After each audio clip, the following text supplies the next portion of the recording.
I'm David Lombardo, and you're listening to WCNY's The Capitol Press Room. We're getting to know some of the new faces that will be serving in the state legislature starting in January, so we're checking in with attorney Adam Bojak, a Democratic Socialist who won an open Democratic primary in June for a Buffalo Assembly seat, defeating the party establishment's preferred candidate. Well, this was not your first bid for this seat. You tried unsuccessfully back in 2020 during the pandemic Democratic primary when you actually got more votes than you did this go around, but that had to do with the proliferation of mail-in voting 6 years ago. Had you thought you would run again after that experience and you were just, biding your time for the right spot? I think that's a good way to say it. We were very disappointed that we weren't allowed to knock a single door back in 2020, but we still got 30% in a three-way race. So we had people reaching out to the campaign saying that they had checked out our website and they really liked our message. And so what we were thinking is that when the opportunity arose again, we would think about doing it. And when John Rivera announced his run for Senate, which would leave this seat open, we had a team ready and we jumped on the opportunity. And sort of as a tangent, how, if at all, did your experience and the fact that you could get, like you said, 30% of the vote in 2020 without knocking on doors influence what we saw a year later with the India Walton successful Democratic mayoral primary in Buffalo? Yeah, the west side of Buffalo, which is about half of this district, is definitely a very not only diverse but very progressive part of the whole region.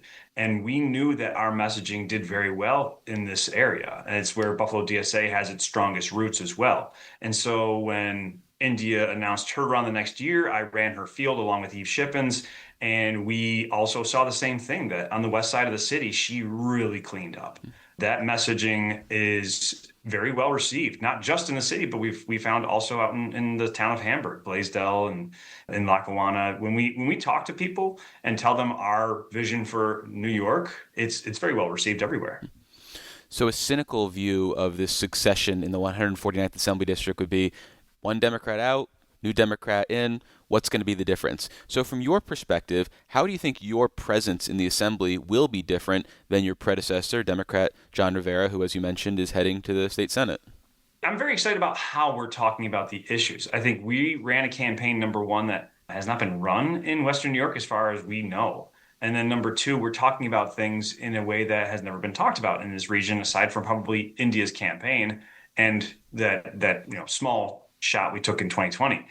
Just identifying that the system itself, the system of capitalism, is what is causing the vast majority of people's everyday problems and squeezing their wallets. That is something that is not scaring people away. They understand that the system is rigged against them, and that's what we're speaking to. And so, having that analysis out in front of the voters is I think a very important part of our campaign, and it's also going to be part of this statewide political program where we have socialists so now elected across the state. And we do have to win our general in the fall, and we're taking that very seriously. And we hope that once we get to Albany, we will be part of a broad, strong socialist coalition all across the state, which can really hit the ground running in January.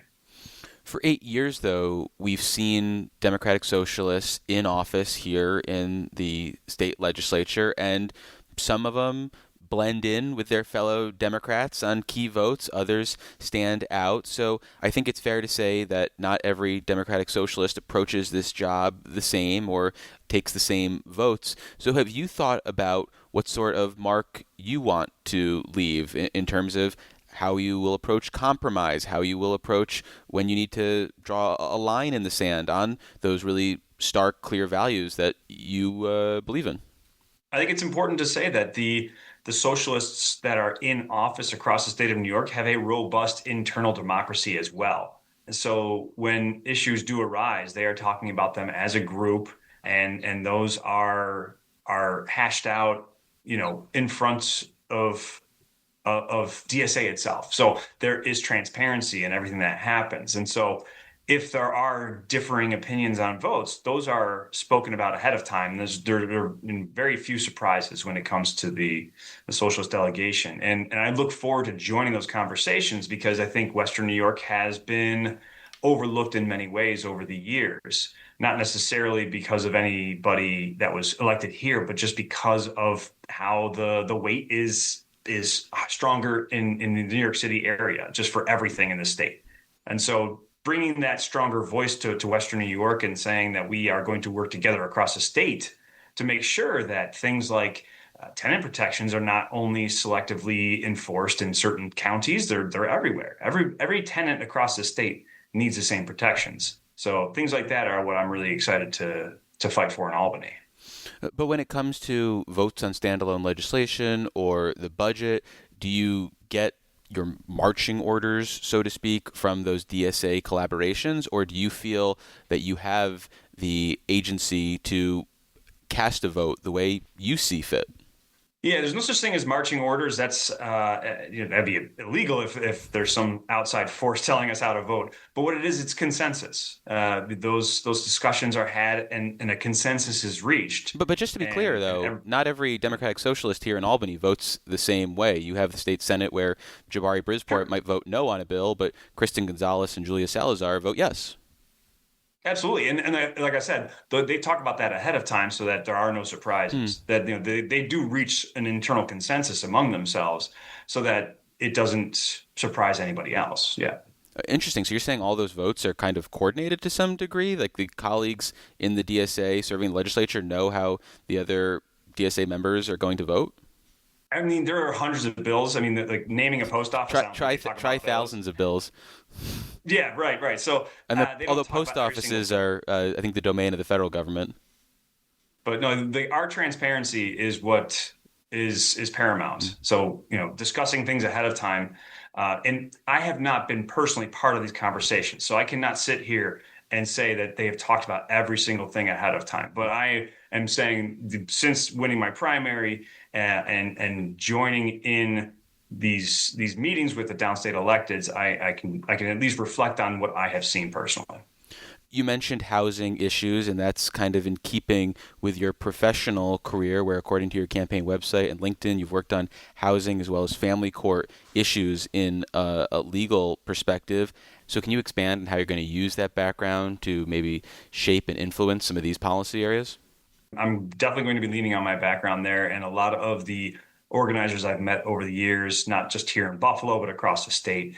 And a couple of the things that I'm really, really excited to try to help pass are the Social Housing Authority bill, the REST Act from Sarah Hannah Shrestha, things that will just stabilize our housing and stabilize our neighborhoods. Another interesting part is that John Rivera is currently on the Housing Committee. And so I would love to take his place on that committee as a Western New York elected and continue our representation for our region there, because I think having that voice on that committee is extremely important for all of this district. Well, in addition to being part of a growing coalition of Democratic Socialists in the state legislature, you're also part of a remade Buffalo delegation to the state legislature, in large part due to the retirement of Assembly Majority Leader Crystal Peoples-Stokes. So how do you anticipate coalescing the Buffalo region's power, and what issues do you imagine you'll prioritize? I'm really excited about that too. I've gotten to know the local electeds over the past 5, 6 years. I've known Pat Burke for a while, and Leah Halton Pope, who's going to be succeeding Assemblymember Crystal Peoples-Stokes. I've known her for some time. Karen McMahon and I go back. It's something that is important to have those relationships ahead of time. And I've talked with them since we won the primary. We've all sat down and talked about what our priorities are. And I'm really looking forward to working together because we are aligned on so many things. So we can accomplish a lot of great things for this region together. And I look forward to doing that.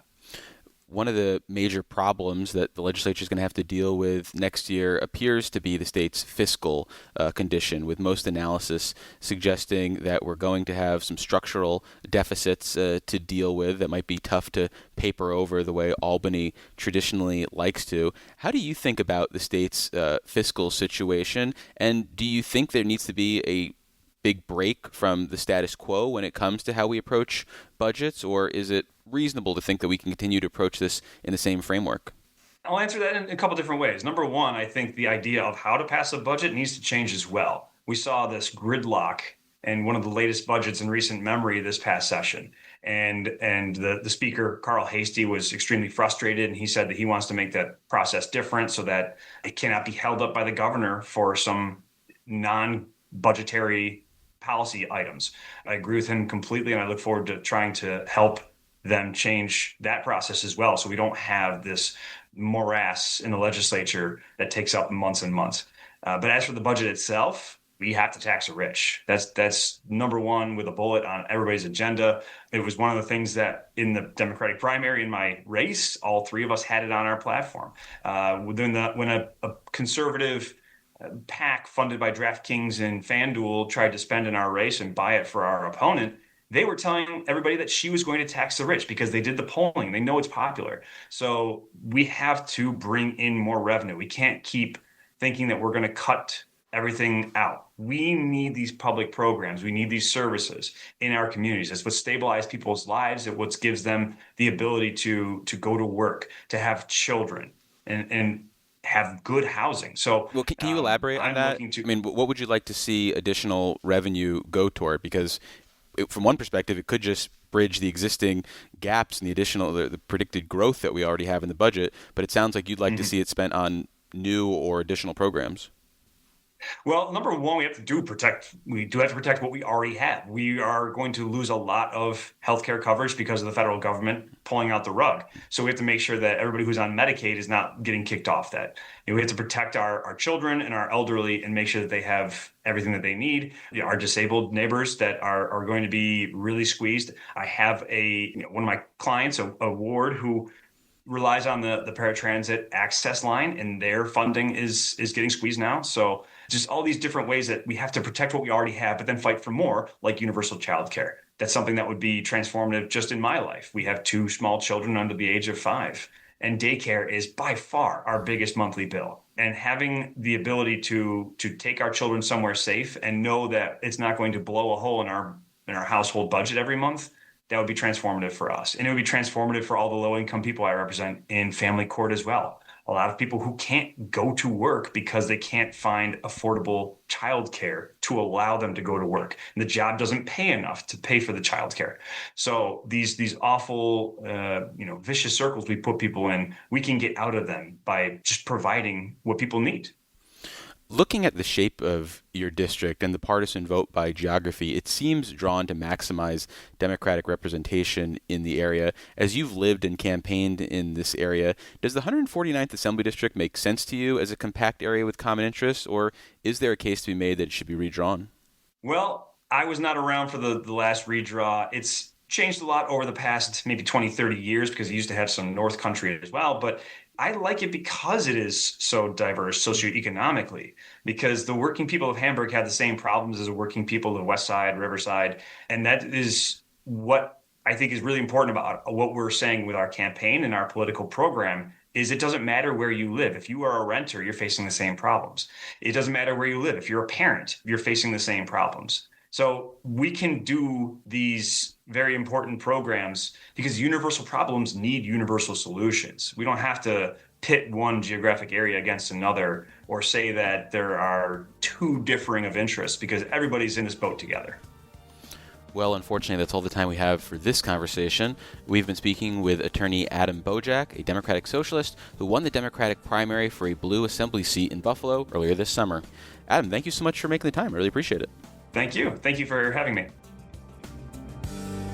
Support for the Capitol Press Room comes from O'Donnell & Associates, a public affairs firm providing strategic guidance to businesses and nonprofits on navigating policy and regulatory issues. More information is available at o'donnellsolutions.com.